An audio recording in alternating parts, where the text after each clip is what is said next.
সম্মানিত শ্রোতাবিন্দু, আসসালামু আলাইকুম রহমতুল্লাহ।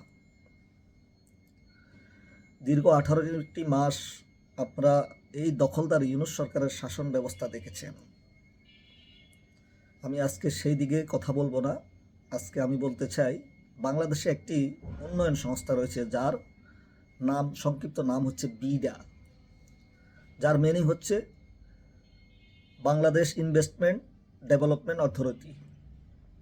এটি 2016 সালে 1 সেপ্টেম্বর বঙ্গবন্ধুর কন্যা মাননীয় প্রধানমন্ত্রী দেশরত্ন শেখ হাসিনার উদ্যোগে উদ্বোধন করা হয়, যেটির লক্ষ্য ছিল বাংলাদেশে দেশি বিদেশি সংস্থা বিভিন্ন ব্যক্তির উদ্যোগে বিনিয়োগ বাড়ানো, যাতে করে বাংলাদেশের অর্থনৈতিক উন্নয়ন হয়। আর এই দখলদার ইউনূসের 18টি মাস আপনারা শাসন ব্যবস্থা দেখেছেন। উন্নয়নের নামে পাপা বেলুন।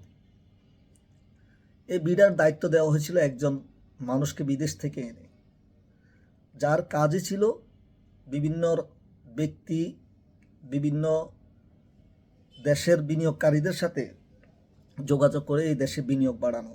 কিন্তু 18টি মাসে তারা সেটি করতে পারেনি, ব্যর্থ হয়েছে। আপনারা যতটুকু দখলদার ইউনূস থেকে আশা করেছেন, তার লক্ষ্যমাত্রা যায় দূরতক, তার কোনো মাত্রাতে পৌঁছাতে পারেনি। এই বিডার যে দায়িত্বশীল ব্যক্তি আশিক চৌধুরী রয়েছেন, তিনি যখন মঞ্চে দাঁড়িয়ে ইংরেজিতে কিছু কথা বলেছেন, অনেকে অনেক ধরনের অতি উৎসাহী হয়ে আমাদেরকে বিভিন্ন রকমের বাণী শুনিয়েছেন।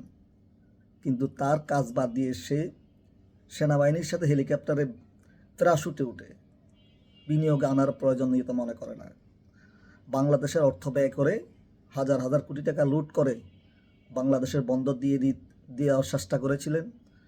বাংলাদেশের স্বাধীন সার্বভৌমত্বর বিভিন্ন গুরুত্বপূর্ণ যে কাজ প্রতিষ্ঠানগুলো রয়েছে, সেগুলো বিদেশিদের হাতে তুলে দিতে চেয়েছিলেন এই বিডার চেয়ারম্যান, যিনি আশিক চৌধুরী দায়িত্ব দিয়েছেন, তিনি এবং ইউনূসের নেতৃত্বে।